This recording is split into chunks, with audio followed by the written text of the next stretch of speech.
شروع اللہ کے نام سے اور کروڑہ درود و سلام محمد عربی صلی اللہ علیہ وسلم اور ان کی آل پر۔ میں ہوں ڈاکٹر رؤف رانا اور آپ دیکھ رہے ہیں میرا YouTube channel pharmacist on line. Sugar کا مرض، ڈائبٹیز کا مرض دنیا بھر میں بہت تیزی سے پھیل رہا ہے اور پاکستان میں بھی اس کے مریضوں میں بہت اضافہ ہو رہا ہے۔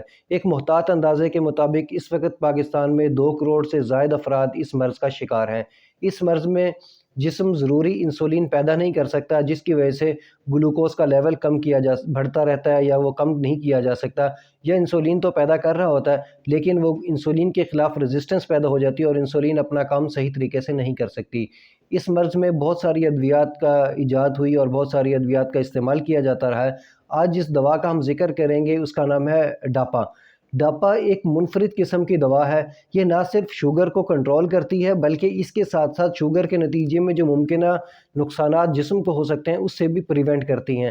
مثال کے طور پر شوگر کے مرض کی وجہ سے ہارٹ اٹیک کا مسئلہ ہو سکتا ہے، ہارٹ ڈیزیزز ہو سکتی ہیں، یا فالج کا مسئلہ ہو سکتا ہے، فالج کا اٹیک ہو سکتا ہے، نرو ڈیمیج ہو سکتے ہیں، ڈائبٹک نیوروپیتھی ہو سکتی ہے، یا کڈنی فیلئر بھی ہو سکتا ہے۔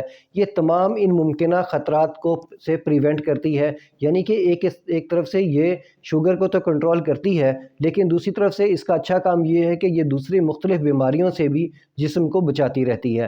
اس لیے ایسے مریض جو ہارٹ کا شکار ہوں، ہارٹ کی بیماریوں کا شکار ہوں، ان کو چاہیے، اور ڈائبٹیز بھی ان کو ساتھ ہو، ان کو چاہیے کہ وہ اس دوا کا استعمال کریں تاکہ جو ممکنہ ہارٹ اٹیک کا رسک ہے اس کو کم کیا جا سکے، ممکنہ ہارٹ اٹیک کی رسک کی وجہ سے جو ڈیتھ ہیں اس کو کم کیا جا سکے، یا جو فالج کا اٹیک ہے اس سے پریونٹ کیا جا سکے۔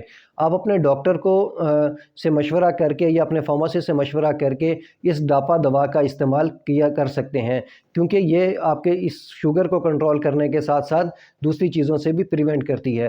ہاں، دوسرے مریض جن کو ابھی اس ہارٹ اٹیک یا دوسرا فالج کا کوئی مسئلہ نہیں ہے وہ بھی اس دوا کا استعمال کر سکتے ہیں تاکہ آگے چل کر ممکنہ طور پر یہ ہو نہ جائے، اور اس سے پریونشن ضروری ہے۔ اب بات کرتے ہیں کہ یہ کس طریقے سے شوگر کو کنٹرول کرتی ہے۔ یہ بڑے منفرد انداز سے شوگر کو کنٹرول کرتی ہے۔ یہ تمام زائد گلوکوز اور شوگر کو پیشاب کے راستے جسم سے خارج کر دیتی ہے۔ ایک عموماً نارمل انسان کے اندر جیسے ہی شوگر خون کے اندر جذب ہوتی ہے تو گردوں کے راستے اس کی پیوریفیکیشن ہوتی ہے، تمام خون گردوں کے راستے صاف ہوتا ہے، فلٹر ہوتا ہے۔ جیسے اس خون کے تمام جو ذرات ہیں اور جو تمام مالیکیولز ہیں وہ فلٹر ہو رہے ہوتے ہیں، اس سے گلوکوز اور دیگر جو ضروری ہوتے ہیں وہ بھی فلٹر ہو جاتے ہیں، لیکن جسم کو جس چیز کی ضرورت ہوتی ہے وہ دوبارہ ری ایبزارب ہو جاتے ہیں۔ اس طرح عام بندے کے اندر گلوکوز ری ایبزارب ہو جاتا ہے، لیکن اس دوا کے استعمال کرنے سے جو گلوکوز کی ری ایبزاربشن ہے، عام بندے کے اندر جو ری ایبزارب ہو جاتا ہے اور جسم کے اندر دوبارہ شامل ہو جاتا ہے، وہ ری ایبزاربشن رک جاتی ہے اور نتیجتاً تمام کے تمام جو گلوکوز ہے وہ فلٹر ہو کے جسم سے خارج ہونا شروع ہو جاتا ہے۔ شروع کے اندر اس دوا کا استعمال ٹائپ 1 ڈائبٹیز کے اندر بھی کیا گیا، لیکن ٹائپ 1 ڈائبٹیز میں اس کا جو ممکنہ نتائج ہیں وہ حاصل نہیں ہو سکے، اس لیے ٹائپ 2 ڈائبٹیز میں اس کا استعمال کیا جاتا ہے۔ یہ مکمل طور پر کافی حد تک سیف دوا ہے، اور ایسے مریض جو 65 سال سے زائد عمر کے افراد ہیں وہ بھی اس دوا کا استعمال کر سکتے ہیں۔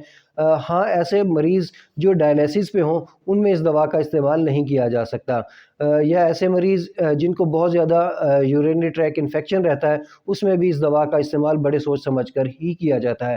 اس کے علاوہ باقی اس کے کوئی زیادہ سائیڈ ایفیکٹ نہیں ہے۔ ہاں، ممکنہ طور پر سر چکرانا، متلی یا قے کی کیفیت ہونا یہ ہو سکتے ہیں، لیکن کچھ دیر استعمال سے یہ جو ممکنہ سائیڈ ایفیکٹ ہیں یہ بھی ختم ہو جاتے ہیں۔